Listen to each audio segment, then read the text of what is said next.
దేవునికి మహిమ కలుగునుగాక.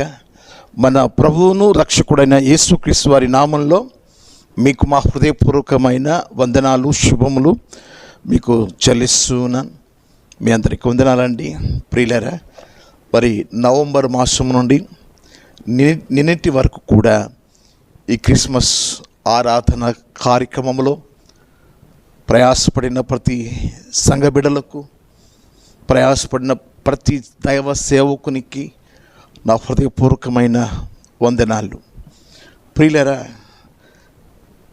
ఈ యొక్క 2 మాసాల్లో కూడా అనేక పట్టణాలలో, అనేక పల్లెటూళ్ళలో, కుగ్రామాలలో, రైల్వే స్టేషన్లలో, వేదికల మీద, రోడ్ల మీద, గృహాలలో, మందిరాలలో, అరణ్య ప్రాంతాలలో, అనేక కొండ జాతుల మధ్య మరి దైవజనులు ఈ క్రిస్మస్ సందేశాలను అందించి వారు పడిన ప్రయాసం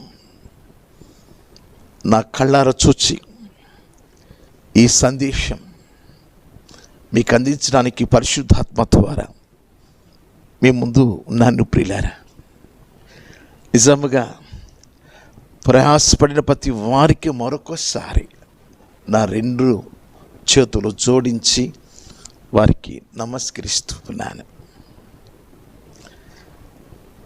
ఈ క్రిస్మస్ పండుగ ప్రపంచ పండుగగా దేశ విదేశాలలో అద్భుతకరంగా, ఆనందకరంగా, ఆశీర్వాదకరంగా జరిగించుకునే ఈ పండుగ క్రిస్మస్ ప్రతి వారి పదే పదే పలుకుచున్న ఈ 2 నెలలలో క్రిస్మస్ క్రిస్మస్ అందులో క్రీస్తును ఆరాధన, ఎవరైతే ఆ ఆరాధన అనుభవించుకుంటూ ఆ ఆరాధనలో పాలు పొందుకుంటూ ఈ 2 నెలలు గడిపినారో వారిని బట్టి నేను ప్రభువుని ఎంతగానో స్తుతిస్తూ ఉన్నాను. ఈరోజు క్రీస్తునందు ప్రియ దేవుని పిల్లర, నిన్నటి కాలంలో మరి దేశ ప్రధాని గారు కూడా, ఆయా రాష్ట్రాలలో ఉన్న ముఖ్యమంత్రులు కూడా చర్చిలలోకి వెళ్ళి వారికి తెలిసిన క్రిస్మస్ గ్రీటింగ్ వర్డ్స్, ఆ శుభాలు ప్రజలకు తెలియపరుస్తూ ప్రభుత్వ కార్యాలయాల్లో కూడా ఈ సెమీ క్రిస్మస్ కార్యక్రమాలను కూడా వారు జరిపించుకున్నారు. అంటే ప్రభువారి యొక్క ప్రేమ కార్యం వారు గుర్తించినందులకు నేను సంతోషిస్తూ ఉన్నాను. ప్రపంచంలో ఈ సంవత్సరం ఎంతో ఉన్నత స్థాయిలో ఈ క్రిస్మస్ కూడికలు జరిగాయి, అద్భుతకరంగా జరిగాయి, ఆశీర్వాదకరంగా జరిగాయి. రాత్రి అనక పగలనక ఏదో చోట, ఏదో మూల దైవజనులు క్రీస్తు పుట్టుక గురించిన సందేశం అందిస్తూ పడిన ప్రయాసం వ్యర్థం కాదని ఎరిగి నేను వారిని అభినందిస్తూ ఉన్నాను. ప్రియ దేవుని పిల్లరా, ఈ క్రిస్మస్కు లెక్క తీస్తే కొన్ని సంఘాల వారు లక్షల్లో ఖర్చు పెట్టుంటారు, కొన్ని సంఘాల వారు కోట్ల రూపాయలలో ఖర్చు పెట్టుంటారు. కానీ కొంతమందినైనా ప్రభువు చెంతకు నడిపించలేకపోయాము అన్న కొంత బాధ ఒకవేళ ఉంటే తప్పకుండా మీరు పడిన ప్రయాసకు ప్రతిఫలం కొద్ది దినాలలో మీరు చూడబోతున్నారు. ఓసారి దేవుని కార్యాలు ఆలస్యమవుతాయి. మీ ఆహారమును నీళ్ళ మీద చల్లుము, కొంతకాలమైన తర్వాత అది కనబడును అని ప్రసంగి గ్రంథం 11వ అధ్యాయంలో మొదటి వాక్యంలో మనం చూస్తాం. తప్పకుండా మనం పడిన ప్రయాసకు దేవుడు ప్రతిఫలం ఇస్తాడు. దేశాధినేతలు, అధికారులు, గొప్పవారు, బీదవారు, ధనికులు, వారికి తగిన రీతిలో ఈ క్రిస్మస్ ఆరాధనలు జరిగించారు. అయితే ప్రతిఫలము లేనప్పుడు దైవ సేవకులు ఈ సంవత్సరం కొన్ని ఆత్మల కొరకు కొన్ని లక్షలాది రూపాయలు ఖర్చు పెట్టామని, ఆ ఆత్మలు దొరకకపోతే, రాకపోతే, సంఘంలో కనబడకపోతే ఒక ఆలోచన వస్తుంది. మేము పెట్టిన ఆ వ్యయము, ఆ ఖర్చు వ్యర్థమైందా అన్న ఆలోచన చేస్తూ ఉంటారు. ప్రియమైన దేవుని పిల్లలరా, మన పని మనం జరిగించాం. అయితే ప్రతిఫలం ఇచ్చేవాడు దేవుడే. ఒకరు నాటారు, మరొకరు నీళ్ళు పోశారు. అభివృద్ధి పరిచేది ప్రభువే. ఫలములు ఇచ్చువాడు ప్రభువే. మనం నాటాం, నీరు పోసాం, ప్రతిఫలములు కాపు ఇచ్చువాడు ఆయనే. మనం పడిన కష్టమునకు తప్పకుండా ప్రతిఫలం ఇచ్చువాడు ఆయనే. ఈరోజు క్రీస్తునందు నా ప్రియ దేవుని పిల్లలారా, నేను మిమ్మల్ని ఒక క్వశ్చన్ అడగబోతున్నాను, ఓ ప్రశ్న అడగబోతున్నాను. ఈ క్రిస్మస్లో లాభం ఎంత, నష్టం ఎంత? ఎందుకు ఈ క్వశ్చన్ మిమ్మల్ని అడుగుతున్నారు అంటే, మీరు ఆంతర్యంలో ఇంత మనం నష్టపోయాం అంటే, ఖర్చు అయ్యాం, లాభపడ్డామా? ఏంటి ఆ లాభం? ఒక ఆత్మను కూడా నడిపించలేకపోయామన్న ఆలోచన మీకు వచ్చినప్పుడు, ఎవరో కొత్త వారు వచ్చినప్పుడు, ఎవరో కొంతమంది రక్షణకు తీర్మానం చేసినప్పుడు ఆ పెట్టిన ఖర్చు మర్చిపోతారు. అది లక్షల్లో ఉన్న, కోట్లలో ఉన్న మర్చిపోతారు. క్రీస్తు యేసు ఎందుకు ఈ లోకానికి వచ్చాడు? పాపులను రక్షించుటకు క్రీస్తు యేసు లోకమునకు వచ్చాడు అన్న వాక్యం యోగ్యమైనది. ఆ వాక్యం మన సంఘంలో నెరవేరినప్పుడు మనం ఎంత ఖర్చు పెట్టామన్నది ప్రస్తావన రాకుండా కొంతమంది అయినా సంఘములో చేర్చబడ్డారు అని ఆ సంతోషం మనకు మిగిలిపోతుంది. కొత్తవారు రాలేదే, నూతన ఆత్మలు మనం సంపాదించలేకపోయామే, ఈ 2 నెలలు మనం ప్రయాసపడ్డాము అన్న ఆ ప్రయాస మీ ముందు ఉంటుంది. కానీ తప్పకుండా దేవాతి దేవుడు ప్రతిఫలం ఇస్తాడు. తప్పకుండా ప్రతిఫలం ఇస్తాడు, తప్పక ఇస్తాడు. నా ప్రియ దేవుని పిల్లలారా, పౌలు గారు ఒక చక్కని మాట కొరింథీయులకు రాసిన 2వ పత్రికలో 12వ అధ్యాయం 15వ వాక్యంలో ఆయన ఇలా చెప్పారు: కాబట్టి నాకు కలిగినది యావత్తు మీ ఆత్మల కొరకు బహు సంతోషముగా వ్యయపరచెదను, నన్నును నేను వ్యయపరచుకొందును. ఆత్మల రక్షణ కొరకు, మీ ఆత్మల కొరకు నాకు కలిగినది యావత్తు నేను వ్యయపరచుతున్నాను.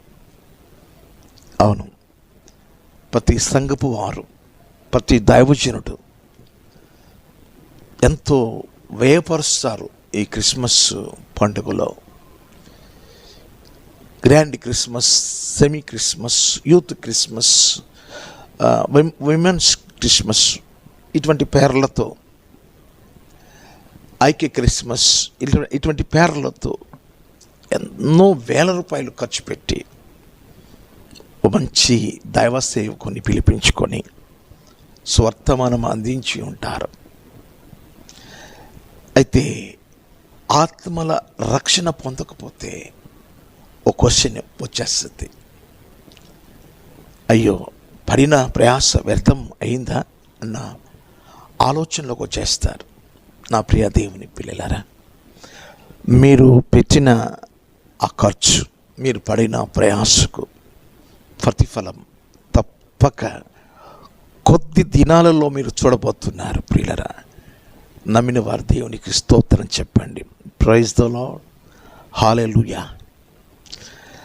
ఫిలిప్పీయులకు రాసిన పత్రిక 2వ అధ్యాయం 16వ వాక్యం, అట్టి జనము మధ్యను మీరు జీవవాక్యమును చేతపట్టుకొని లోకమందు జ్యోతుల వలె కనబడుచున్నారు. అందువలన నేను వ్యర్థముగా పరుగెత్తలేదనియు, నేను పడిన కష్టం నిష్ప్రయోజనము కాలేదనియు, క్రీస్తు దినము నాకు అతిశయ కారణము కలుగును. ప్రియ దేవుని పిల్లారా, నేను పడిన కష్టం అది వ్యర్థం కాలేదు అని కొంతమంది ఆ వక్రజనం మధ్య, దారి తప్పిన ఆ ప్రజల మధ్య జీవవాక్యమును చేతపట్టుకుని వారు కనబడినప్పుడు నాకు ఒక దినాన అతిశయ కారణం కలుగుతుంది. మీరు ఈ పని చేసినందులకు నాకు ఆనందమేస్తుంది.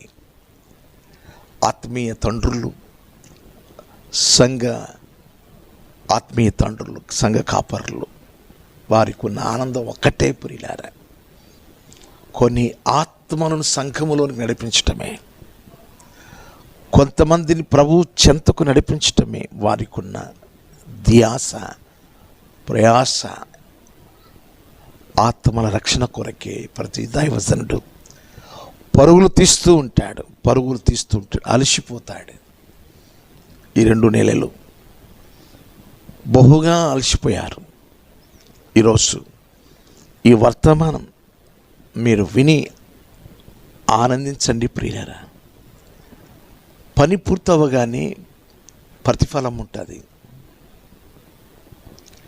పని పూర్తవగానే జీతం ఉంటుంది.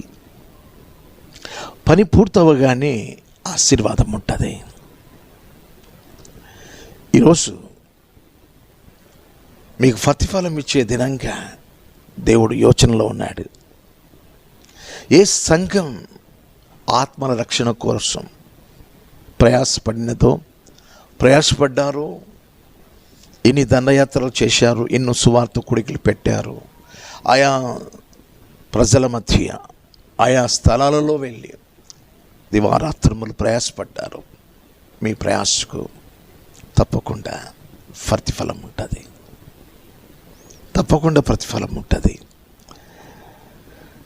కొరింథీయులకు రాసిన మొదటి పత్రిక 15వ అధ్యాయం 58వ వాక్యంలో, కాగా నా ప్రియ సహోదరులారా, మీ ప్రయాసము ప్రభువునందు వ్యర్థము కాదని ఎరిగి స్థిరులను కదలని వారును ప్రభు కార్యాభివృద్ధి యందు ఎప్పటికీ ఆసక్తులనై ఉండుడే. ప్రభువునందు ప్రయాసం వ్యర్థం కాదు. అదే ఉత్సాహం, అదే ఉద్యమం మీరు కంటిన్యూ చేయండి. స్థిరులను కదలని వారును ప్రభు కార్యాభివృద్ధి యందు ఎప్పటికీ మీరు ఆసక్తి కలిగి ఉండండి. మీ ప్రయాస వ్యర్థం కాదు అని పౌలు గారు బలపరుస్తున్నాడు. ఈ యొక్క 2 మాసాలలో క్రిస్మస్ సందేశాలు అందించి వేకువన హోల్ నైట్ ప్రేయర్లో, రాత్రి కాలాలలో, ఉదయకాలాలలో అందించిన ఈ సువర్తమానాలు, ప్రభు పుట్టుకలో ఉన్న అనేక ఆత్మీయ సత్యములు ప్రకటించిన తర్వాత దేవుడు తప్పకుండా మీ యొక్క సంఘం విస్తరించును గాక, మీ కుటుంబాలు బహుగా వర్ధిల్లును గాక. మీ హృదయంలో మీకున్న భారాన్ని బట్టి, మీరు పెట్టిన ఖర్చు కొన్ని నూతన ఆత్మలకు మీరు ఊతనిచ్చారని, రక్షణ మార్గాన్ని ఏర్పాటు చేశారని, ఒక దినాన మీరు పడిన కష్టానికి ప్రతిఫలం కొన్ని ఆత్మలు సంఘములోనికి నడిపిస్తున్నాడని, ఆ దర్శనంలో, ఆ ప్రత్యక్షతలో మీరు ఉండాలని దైవ సేవకునిగా నేను అర్థిస్తూ ఉన్నాను, ఆశిస్తూ ఉన్నాను.